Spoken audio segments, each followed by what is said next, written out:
Welcome back, everybody. Today we are doing another how-to. I got a little boost gauge from Autozone, just a little cheapo, it was like 35 bucks, just so that I could kind of monitor a boost for a little bit before I get an actual good one. And so I'm going to show you guys how to install a boost gauge, real good step-by-step how-to, and then you guys should be able to do it yourself. I'm kind of foreseeing that the hardest part of this is going to be routing the tubes into the car through the firewall, just because it's pretty cramped in the Z engine bay. But hey, we'll find out, right? Let's get into the video.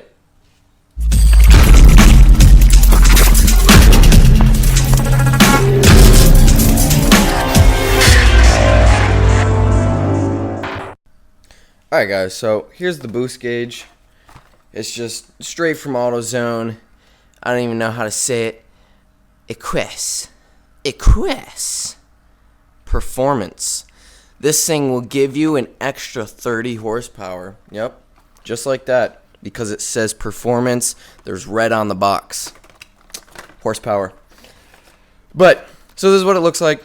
You can actually change the backlighting of the face of the boost gauge with these stupid little things, but I'm just gonna keep it white because I like things to be simple. So it comes with instructions, which is really nice. It tells you how to set up all the tubing. So all this white tubing, it's all just vacuum line, and then it tells you how to hook up your fittings here, and then you've got an actual vacuum line here that will go into a T-fitting, which I will show you where it connects here in just a moment. Alright, so this is how it connects into the car. Right here we have a vacuum line, well, a pressure line really, that is coming off of the intake manifold here, and this is going down to my blow-off valve. So what I've done is I've put a T-fitting in here. That way, that vacuum line that's connected to the boost gauge will connect up right here, and then it will feed its way into the car. So, also, best practice is, and I haven't done this yet, but I did a little bit of test fitting beforehand, is to either zip tie or get a little clamp on here just to make sure it doesn't blow off. It shouldn't, but it's always good to make sure you're not going to end up with any sort of leaks, especially with boosted systems. So, that's first step, is cut into your vacuum line that goes from your intake manifold down to your blow-off valve, and put a T-fitting in there. It should come with the kit. If it doesn't, you can pick them up at, you can pick it up at AutoZone. But it should come with the boost gauge. So now we'll work on getting our boost gauge fit into the car.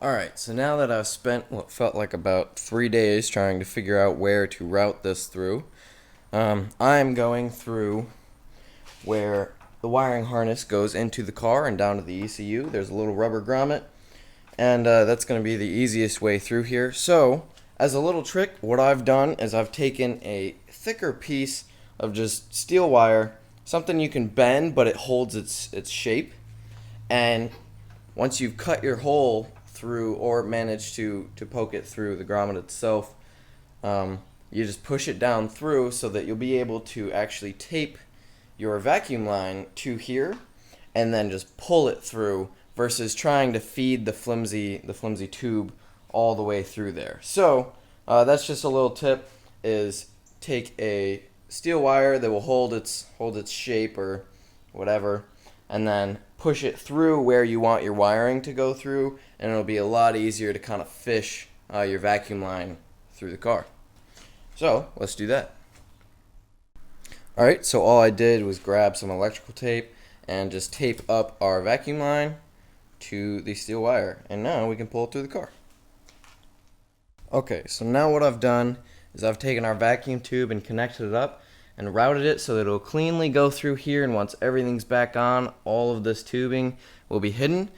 And then after that, I have pulled as far as I could so that we have as much room, as much line of the vacuum line once we're inside the car as we can possibly have. because we can always trim that, but you don't want to run out of vacuum line.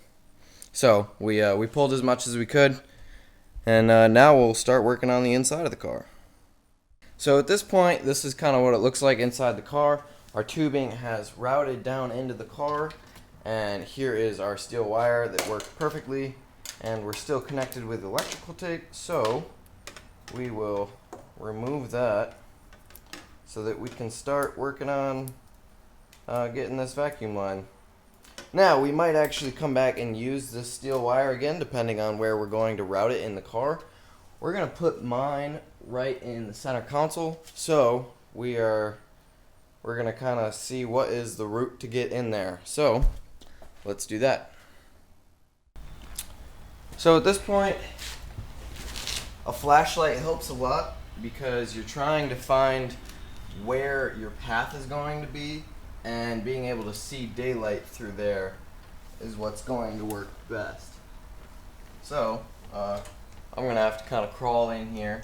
But we are going to use this steel wire again. It's the only way we're going to be able to route our vacuum line up through into this whole mess of stuff that's going on here in the middle console. So, definitely make sure you have a steel wire when you're doing this because you're going to use it a lot. Okay, so after another probably at least 8 years, we've got our vacuum tube routed to our center console, which is freaking awesome. Which means we can start to put pieces back together so that I can route this exactly where I want it. But really, the hard part of the installation is just about done.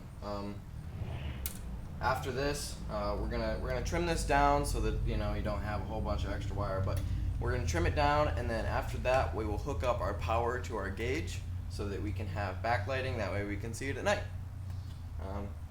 So let's get into that.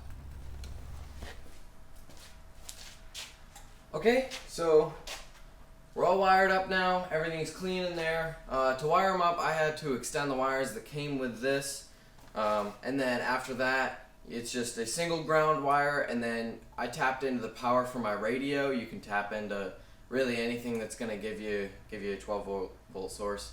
So you have to do that. After that, get everything put back together nice and cleanly. Make sure none of your wires are going to get pinched or they're pulled on super hard.